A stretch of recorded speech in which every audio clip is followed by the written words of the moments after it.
I'm seeking for better leadership, accountable leadership, more human rights, more freedoms, but most importantly, an end to corruption so that we can use our resources for the betterment of our lives and the lives of our people. What is it like being in opposition in Uganda? Tough, I would say, and gets tougher by the years. Being in the opposition in Uganda means being labeled a terrorist. You see, Uganda happens to be a country ruled by General Museveni, who has ruled it for almost 40 years. And challenging his authority in Uganda is challenging the national military, the Uganda People's Defense Force. Being against Museveni is being against every institution of state, because he has captured all state institutions.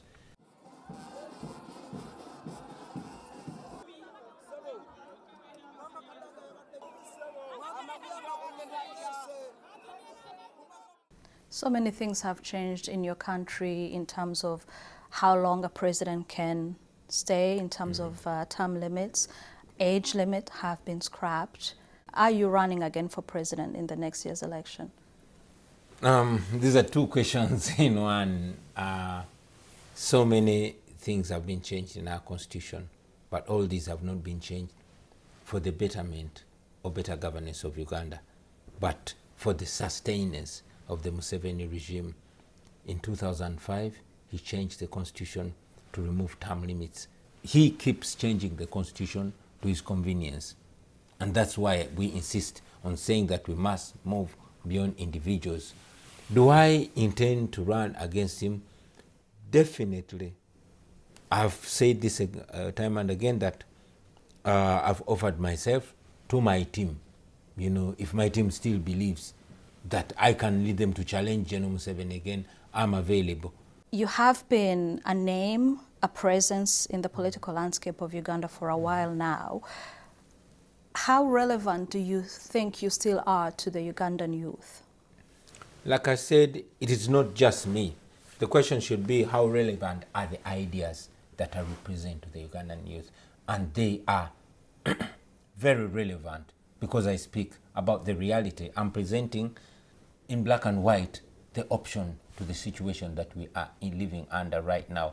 I don't present myself as the most knowledgeable or the most qualified, but as the most committed to this reality that we see, the reality that the corruption has sunk our country and has stalled our development. As returned by His Excellency the President, be ready. You've been through so much, of some of which you've mentioned, the arrests, the beatings, being shot at, tear gassed. At what point do you sit down and think, this is too much, maybe time to bow out? Or does that never cross your mind? I am no Superman. I'm a human being who feels pain, who gets scared, who gets anxious, who gets worried. I am no Superman. You're asking at what time do I say enough is enough? At all times.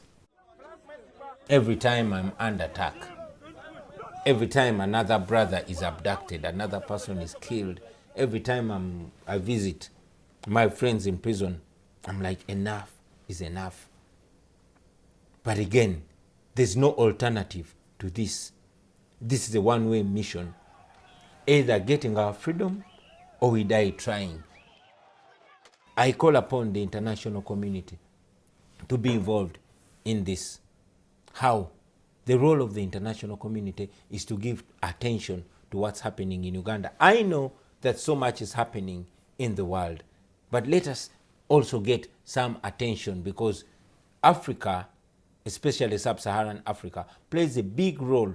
There's been a lot of investment in sub-Saharan Africa. The US alone last year sent 12 billion US dollars in sub-Saharan Africa. Uganda took more than $500 million of that in health, education, and others.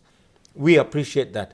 But that aid should be coming with preconditioned Yes, while we seek the US aid to be reinstalled, we have EU aid and aid from other developing partners. We want preconditions on that aid, because if there are no preconditions of democracy, respect for human rights and the rule of law, then that money is only sponsoring the oppression of the people of Uganda. At what point do we move away from aid and expecting USAID, expecting the EU, expecting everybody else coming to our aid? We can only say enough to the aid if we have an alternative. And in my view, the alternative is first and foremost to end corruption. You mentioned that you get afraid, you're scared, you get anxious with what happens around you in your life. You are a father, you're a family man. What kind of conversations do you have with your children, because they are young? Initially, my wife and I had decided to keep our children out of this and to keep them ignorant, but you can only do that for so long. Our eldest son is 19, our youngest daughter is 9. Children of this generation know everything, so we decided to be honest with our children. They know exactly everything that's coming back, that is happening.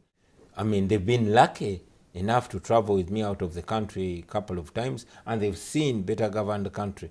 So they understand what we're fighting for. We take lessons from struggles for freedom, struggles against slavery, struggles against apartheid, struggles against colonialism, and the like. These are not struggles for one generation. President Museveni came to power aged 42, a year younger than you are now. And you've often been compared to him in the sense of what he was at the time. Words like energetic, charismatic, and inspiring, with a vision.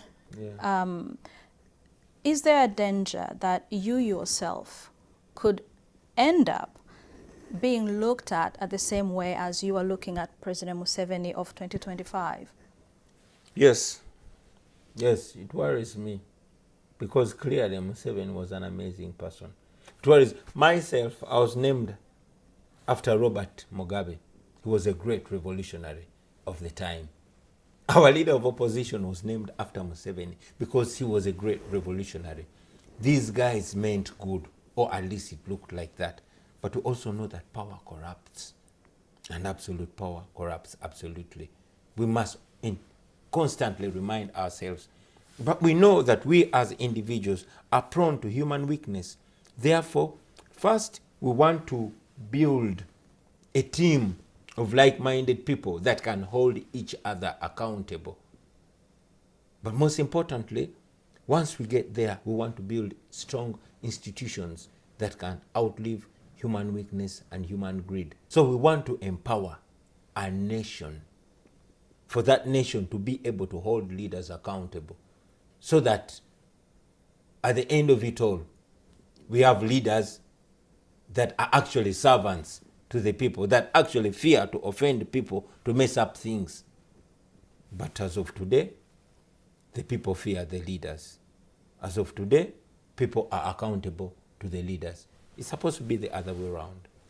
What is your message to the current Ugandan leadership then? To General Museveni? General Museveni, the institutions that you say are corrupt, everything, the apparatus around? Well, I'll ask him to read his own book, Sowing the Mustard Seed, to read his own book, What is Africa's Problem, where he says the problem with Africa in general and Uganda in particular are the leaders that overstay in power.